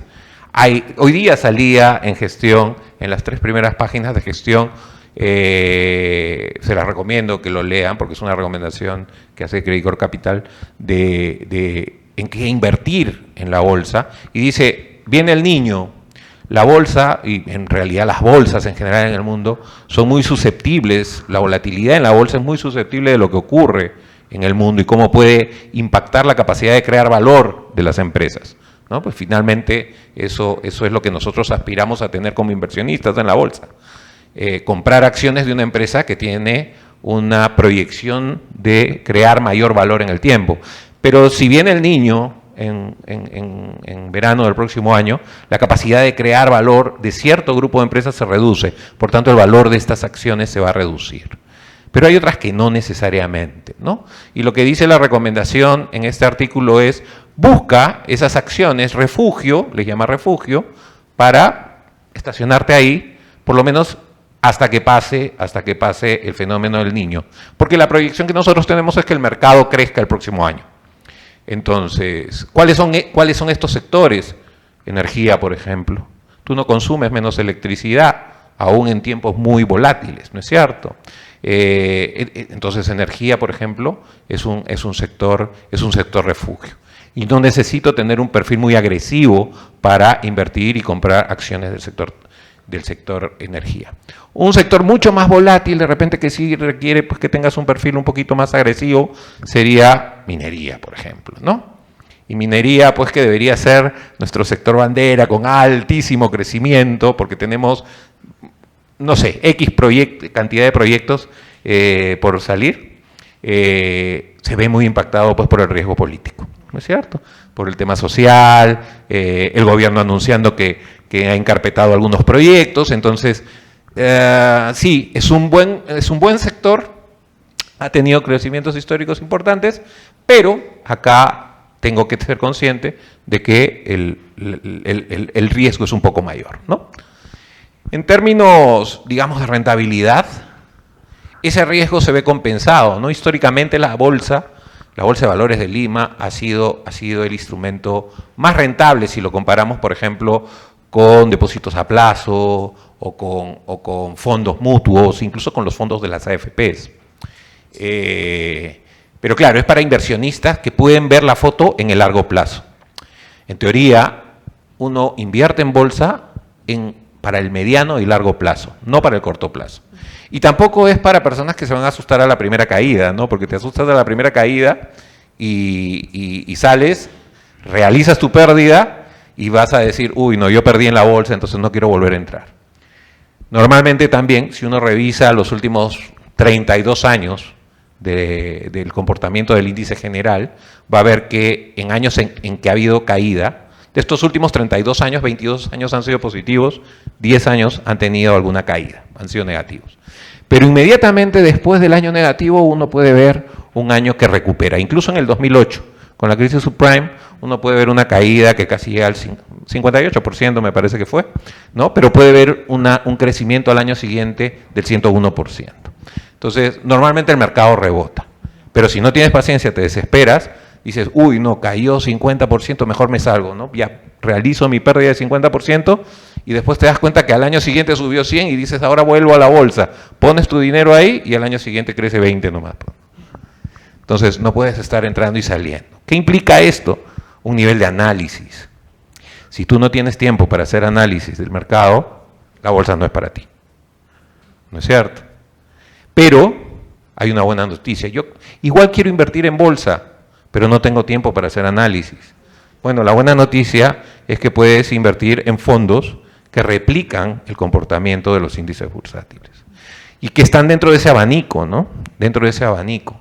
Entonces, ser inversionista no necesariamente significa ir a la bolsa e invertir en la bolsa. Es una opción, pero es una opción que requiere un nivel mayor de sofisticación en términos de educación y de acceso a información y manejo de esa información. Pero si yo no tengo el tiempo necesario, entonces tengo otros instrumentos que incluso replican ese comportamiento y a los cuales puedo acceder como los fondos, como algunos fondos mutuos. En el Perú existen más o menos 200 fondos mutuos administrados por las sociedades administradoras de fondos. Incluso existen ETFs en la bolsa de valores, que son estas canastas que replican el comportamiento de índices o de sectores de la economía, a los cuales también uno puede acceder y dice, ah, mira, el comportamiento histórico del sector energético ha sido positivo, quiero un ETF que replique ese comportamiento, ¿no? Y entonces va a su sociedad agente de bolsa, autorizada, lo primero que tiene que hacer es mirar, sociedad agente de bolsa, inscrita en la Superintendencia del Mercado de Valores, hablar con un representante, ese representante también está autorizado por la Superintendencia del Mercado de Valores y decirle cuál es tu política de clientes, cuáles son mis derechos, cuáles son mis obligaciones como inversionista, porque también las tengo, cuál es tu tarifario, cuánto me va a costar esto, y tomas la decisión de invertir y le dices quiero comprar tal ETF, tal acción, tal bono, y esa persona en esa sociedad agente de bolsa te va a asesorar de la mejor manera de acuerdo a tu perfil de riesgo. Claro, uno no llega solo, o sea, como si puede ir a abrir un depósito a plazo. A la bolsa no, Exacto. a través de la sociedad agente de bolsa. Exacto. Ya, genial. ¿Y por qué? ¿Y es por esto que quizás ha sido tan esquiva la inversión en el mercado de valores? ¿O a qué responde? Yo creo que hay varias razones que la han hecho esquiva, ¿no? Siempre en mis clases o en alguna conferencia me preguntan cuál es el monto mínimo para invertir. Y lo hablábamos con Víctor al inicio, hace algunos, ya me conozco varios años con Víctor, y él me decía, yo me acuerdo que para entrar a la bolsa uno tenía que invertir más o menos pues el equivalente de lo que sería hoy día 20.000 soles, ¿no? Claro, porque además hay el tarifario de las SAP. Exactamente, porque cuando tú inviertas, vas a comprar una acción, por ejemplo, te va a cobrar comisión la SAP, te va a cobrar comisión Cavalli, que es donde vas a tener la custodia de tus valores, te va a cobrar comisión la bolsa de valores y por último te va a cobrar comisión el regulador, porque de algún sitio tiene que salir el presupuesto con el cual el regulador regula ese mercado, ¿no? Entonces, el costo de oportunidad, es decir, lo que yo haría con ese dinero si no lo invirtiera en bolsa, que me genera una rentabilidad X, tiene que cubrir también esos costos, ¿no es cierto? Entonces mi rentabilidad tiene que ser mayor si voy a invertir en la bolsa. Entonces, yo voy a mi sociedad agente de bolsa y invierto en la acción que yo quiero, ¿no? O sea, ¿el monto mínimo sigue siendo ese? Bueno, en el tiempo esto ha ido variando y la tecnología también nos está acercando el mercado, ¿no? Y entonces, a la pregunta de ¿por qué ha sido tan esquivo? Yo creo que hay dos razones por las cuales ha sido esquivo la bolsa de valores y el mercado. Primero porque lamentablemente somos un mercado todavía poco líquido, ¿no? ¿Qué significa ser un mercado poco líquido? Significa que la capitalización bursátil y la flotación bursátil todavía es baja comparado con otros mercados. Es decir, ¿en qué puedo comprar? ¿No? ¿Y cuándo lo puedo comprar? Todavía es bajo comparado con otros mercados. Pero la razón fundamental creo que es un tema de costos y de conocimiento / acceso a tecnología. Han salido algunas herramientas tecnológicas que han acercado el mercado al inversionista, ¿no? Entonces uno ya la pandemia, entre las pocas cosas positivas que ha tenido, digamos, es el desarrollo tecnológico. Y ya hay muchas sociedades agentes de bolsa a través de que ponen a disposición del inversionista un portal en el cual tú puedes poner tu orden. Y esto ha implicado también una reducción en los costos transaccionales. Hay sociedades agentes de bolsa que llegan a proponerte, por ejemplo, que si tú inviertes hasta 2.000 soles, el costo de esa transacción va a ser de 20 soles. Con lo cual, las comisiones ya bajaron sustancialmente, ¿no? Si es por encima de eso, puede ser 0.25%. Entonces, por eso es que yo decía, es importante saber el tarifario, claro, porque ese es el costo de la transacción que yo voy a tener que asumir, ¿no? Y otra cosa que creo que hace que no haya acercamiento es y esto creo que es una crítica constructiva para todos nosotros, nosotros estamos esperando que nos toquen la puerta. Y creo que en un mundo tan interconectado como el actual, ya uno puede no esperar pasivamente que me digan que esta es una opción de inversión, sino empezar a buscar, ¿no? Por ejemplo, yo quiero practicar, ¿cómo hago para practicar? No me quiero arriesgar, no quiero poner dinero y quiero practicar. Bueno, hay juegos de bolsa en el mercado. Como el de la BBL. Exactamente, la Bolsa de Valores a través de Bursen tiene un juego de bolsa. Y un juego de bolsa en una categoría individual, incluso categoría grupal. Incluso para mujeres. Incluso hay uno exclusivo para mujeres, ahorita hablamos de eso también, seguro. Y incluso hay para colegios. El año pasado lanzó una. Y fíjense lo contradictorio, ¿no? A veces nos quejamos de que no hay acceso a esta información y cuando se lanza este concurso para colegios, solo 20 colegios se inscribieron. Entonces, ¿hay demanda o no hay demanda? Sí hay demanda, pero no hay un esfuerzo también por entender que hay que ir a buscar a los sitios específicos. Y esto parte por el conocimiento. Para mí una de las mejores cosas que ha podido pasar este año, por ejemplo, es que se incorpore en la currícula de los colegios estos cursos de economía para el próximo año, ¿no? Yo he tenido oportunidad de ir a colegios a hacer algunas conferencias y colegios que sí tienen talleres sobre estos temas y te das cuenta el interés que los alumnos de cuarto y quinto de secundaria, como muy bien decía Víctor, ¿no? Hay que ir a ese nivel. En los niveles anteriores pues todavía es una noción de qué es el ahorro, etcétera. Pero ya con alumnos de cuarto, quinto y secundaria puedes desarrollar talleres de inversión e incluso plantear juegos de bolsa. Ese alumno cuando salga de ahí va a llevar esa experiencia a su puesto de trabajo y en su trabajo va a ser una opción el poder entrar al mercado de capitales como un mecanismo de financiamiento. Y eso va a generar liquidez en el mercado, ¿no? Entonces, todo esto es una secuencia positiva que yo espero que en los próximos años se dé, ¿no? Claro, o sea, el beneficio de estar en un juego de bolsa es para convertirse en un potencial inversionista o ¿cuál es el beneficio de hacerlo? Es para vivir la experiencia. Oh, claro. De repente lo odias y no vuelves a hacer. Pero probaste. Pero lo probaste, ¿no?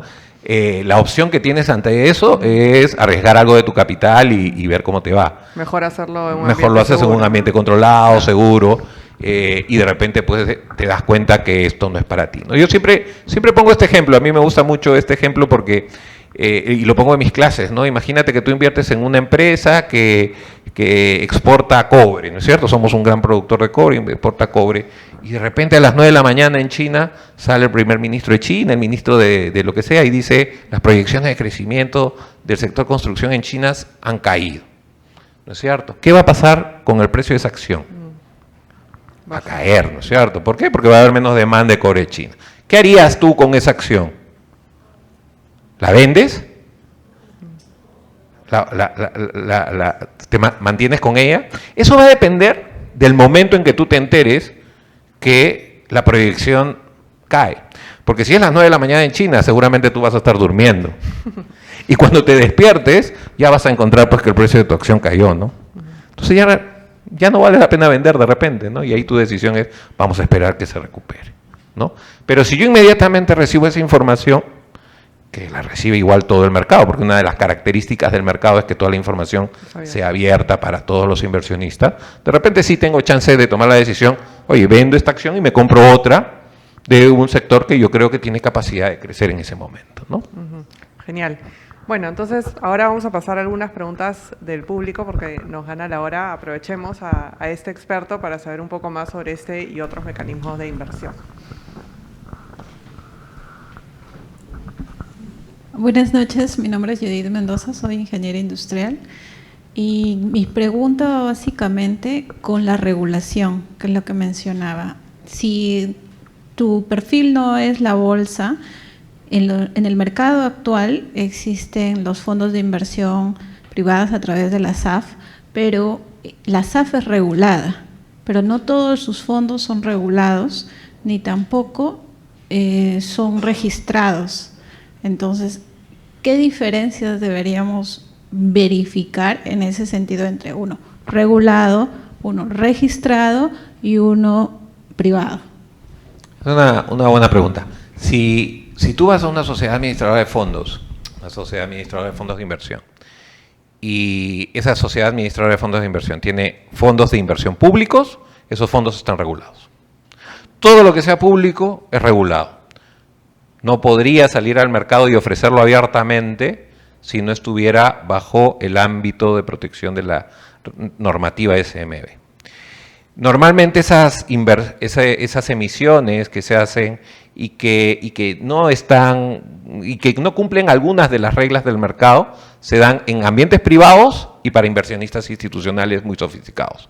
Es decir, Alejandro Basso no va a poder ir y decir yo quiero comprar $10.000, porque para empezar el ticket seguramente es mucho más alto, ¿no es cierto?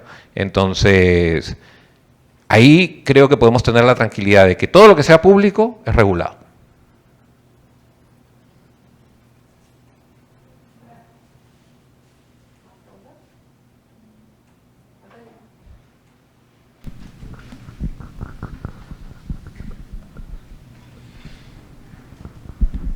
Buenas noches, soy Luis Runciman, de profesión ingeniero. Tengo una serie de preguntas, pero voy a tratar de hacer solo una. Y para esto quiero darle un preámbulo. A veces en el tema de educación financiera, estoy gestionando en mis tiempos para reeducarme en el tema financiero. Soy de esas personas que ya no tomo el café de 15 soles, sino que paso mi café en la casa para tratar de generar mi excedente, aunque sea de 1 sol, y resulta que la inflación me sigue ganando. Entonces, en ese tema de la educación financiera, he visitado justamente a varias banderas rojas, Pulex, Latam y 2 más que no recuerdo el nombre. Me ofrecen no solo la India, sino la China, Estados Unidos y un montón de países. Y en cada una de esas reuniones les he preguntado por la relación que tienen con la superintendencia SUNAT. Me han respondido de muchas maneras, pero, o mejor dicho, han hablado bastante, pero no me dijeron nada. Y por no ser malcriado no insistí. Ahora, fíjate, recién le presentaría mi pregunta. ¿Cómo identificar esos posibles fraudes que usted ha calificado como banderas rojas? Ok, gracias por la pregunta. A ver, la Superintendencia de Banca y Seguros publica constantemente, frecuentemente, alertas sobre los esquemas piramidales, por ejemplo, ¿no? Uno puede entrar a la página. Yo he hablado de que para tener acceso a instrumentos de inversión, uno tiene que tener acceso a información. Y eso pasa por entender cuáles son los canales en los cuales yo me puedo informar. Los canales tenemos canales oficiales de los reguladores, la Superintendencia de Banca y Seguros, la Superintendencia del Mercado de Valores. Cualquier hecho de importancia, por ejemplo, que afecte el valor de una acción, o que podría afectar, ni siquiera que afecte, que podría afectar el valor de una acción en el mercado de valores, tiene que ser notificado a la Superintendencia de Mercado de Valores y ésta lo pone en conocimiento del mercado. ¿Para qué? Para que todos nosotros sepamos lo que está ocurriendo. Entonces ahí tenemos 2 canales de información, por ejemplo, ¿no? Yo quiero saber si tu empresa ofrece estos productos y está regulada por la SBS, por la SMB, que son los 2 reguladores del sistema financiero, para hablar en términos de SBS regula banca, AFP, seguros, y SMB regula todo el tema del mercado de capitales. Entro a esas páginas web y busco a esa empresa que me está ofreciendo estos productos. Lo otro es, si no está, no quiero decir que es un fraude, porque puede no serlo, pero es una bandera roja, es una alerta. Tú estás asumiendo un mayor tipo de riesgo. Y si quiero comprar acciones en Singapur, lo puedo hacer a través de una sociedad agente de bolsa y reducir el nivel de riesgo, ¿no? Si quiero comprar acciones en Santiago, en Colombia o en Estados Unidos, puedo ir a la sociedad agente de bolsa regulada por la SMB y comprar esas acciones. Claro, hay condiciones especiales que van a ocurrir porque estas acciones están en mercados extranjeros, pero yo sé que el intermediario es regulado localmente y eso ya me brinda cierto nivel de seguridad, ¿no? Entonces, esa es la recomendación, entrar a los canales oficiales y ver. No quiero decir, y eso sí quiero que quede claro, que cualquiera que te ofrezca pues una alternativa de inversión tiene que no ser regulado, ¿no? Puede ser alguien, alguno de estos portales en los que se negocian criptomonedas, por ejemplo, que todavía no están regulados, están en proceso de ser regulados en el Perú, y que no necesariamente pues son un fraude, pero ya hemos visto lo que pasó con BTX y su salida del mercado, ¿no? Entonces, hay que ser consciente que esos esquemas implican un nivel de riesgo mayor. Y felicitaciones por seguirse educando, porque creo que en estos tiempos, y también lo conversábamos antes de entrar a este foro, estamos en tiempos de disrupción, ¿no? Nos tenemos que reinventar. Nosotros, por lo menos las personas de mi edad, hemos pasado de ser análogos a digitales. Y nos está costando, ¿no? Y nos tenemos que reinventar pues cada cierto tiempo, ¿no? Así que felicitaciones por seguir reinventándote.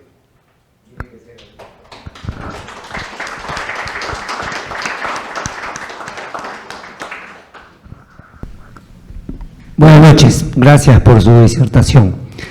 Una consulta, así como el banco tiene mecanismos de llegada hacia su público, ¿la Bolsa de Valores tiene mecanismos, métodos de acercamiento hacia la educación básica regular?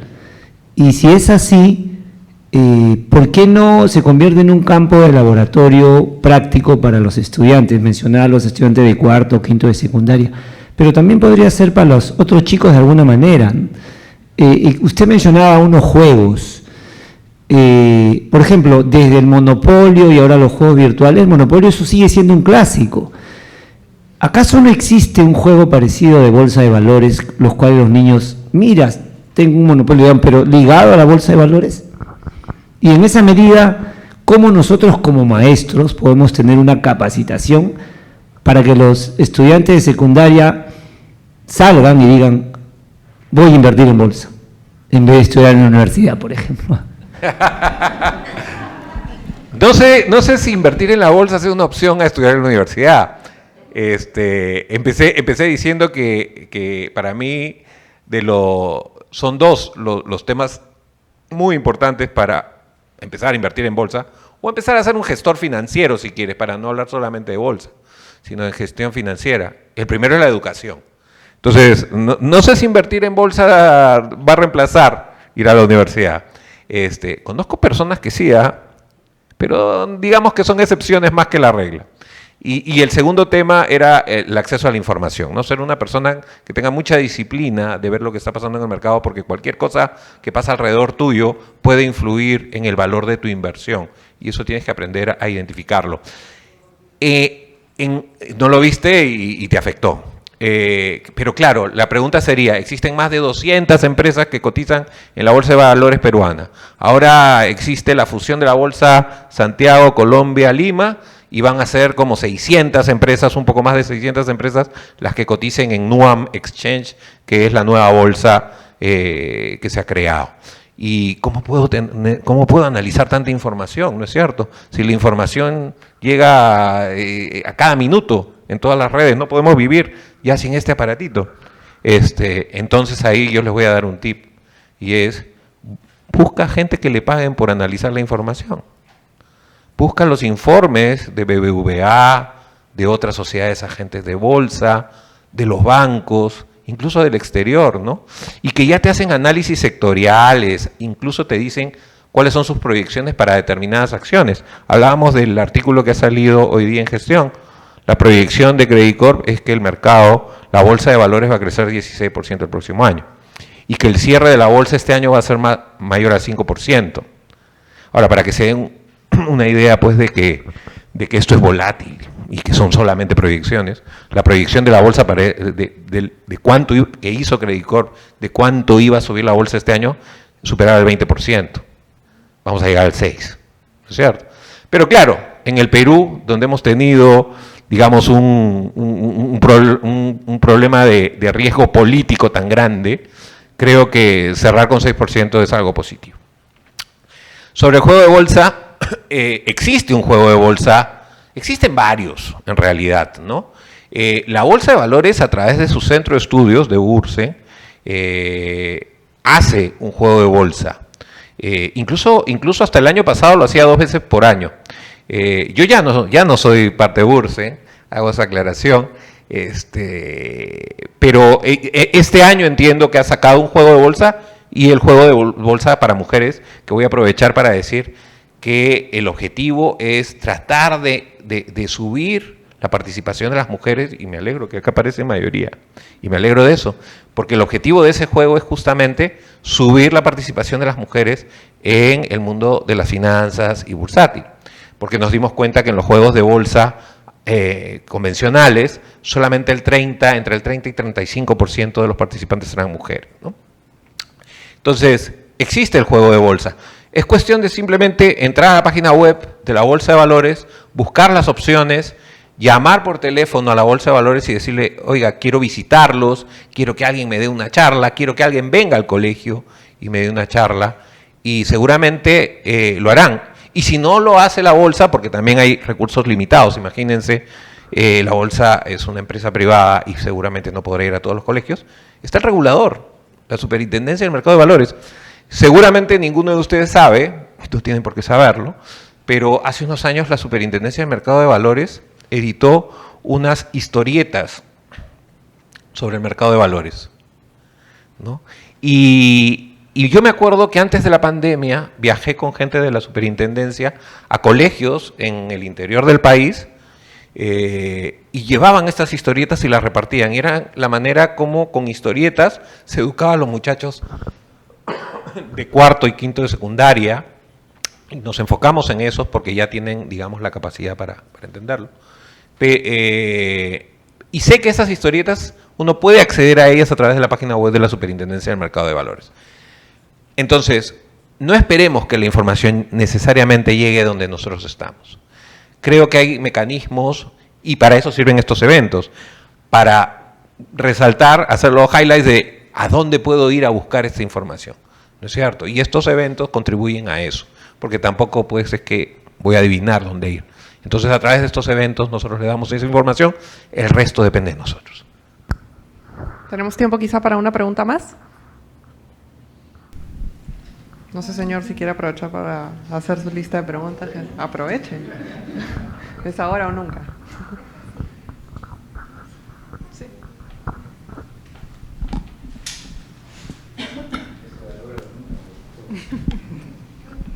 Gracias, buenas noches nuevamente. Cuando yo pueda gestionar mis excedentes sol a sol, para mí la tengo clara, ¿no? O sea, me voy a ir a la bolsa. Pero con el tema de la educación financiera, yo no sabía pues que Pules, Lactán y los demás son banderas rojas. Lo sospeché desde un principio, como alguien decía el siglo pasado, pero lo confirmé cuando pregunté por SUNAT. Y ojo que no pregunté por las otras dos superintendencias.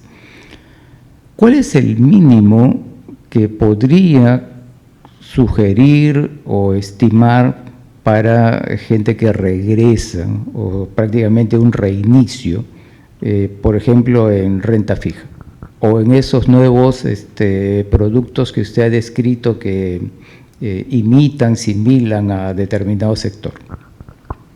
El mínimo de inversión, ¿te refieres? Mínimo de inversión, sí. Okay. Es una buena pregunta, ¿no? Porque habíamos dicho que hace unos años era 20.000, hoy día ha bajado más o menos a 5.000, pero digamos, si yo voy a la Bolsa de Valores, invierto 5.000, compro una acción, pero no estoy diversificando portafolio, me estoy concentrando en un solo activo y eso tampoco me hace sentir cómodo. ¿Tengo que tener tanto dinero para invertir en la bolsa? Bueno, si vas a invertir directamente en la bolsa, la recomendación es que sí. Pero hablábamos del abanico de posibilidades, ¿no es cierto? Que está desde el ahorro hasta otros mecanismos de inversión. Hoy día hay fondos mutuos que replican el comportamiento de determinados índices, los cuales tú puedes meter 100 soles, por ejemplo, ¿no? Entonces, tu compromiso debería ser juntar esos primeros 100 soles, buscar esa empresa administradora de fondos mutuos que te abre, que te vende cuotas de los fondos desde 100 soles y empezar a hacer crecer tu dinero a través de ese mecanismo de inversión. Hasta que de repente llegues a tener esos 5.000 soles y digas, esos 5.000 soles más los conocimientos necesarios y digas, ahora sí, voy a agarrar mis 5.000 soles que tenía en el fondo mutuo y los voy a invertir directamente. Y eso implica pues todo un proceso, ¿no? Un proceso de ahorro, por un lado, y un proceso de desarrollo del conocimiento por el otro, ¿no? Entonces esa es la ruta que yo siempre recomiendo y esa es la ruta que te recomendaría también. Perfecto, muchísimas gracias entonces, Gracias. Alejandro, por No, estar gracias. con nosotros ahora.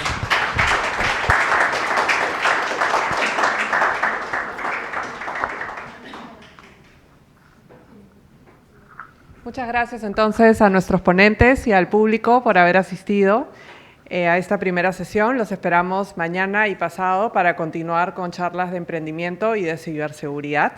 Y ahora los invitamos para ahorrar a un coffee break, para que no tengamos que hacerlos nosotros mismos ni gastar 15 soles. Va a haber un coffee break acá al lado. Muchas gracias. Hasta luego.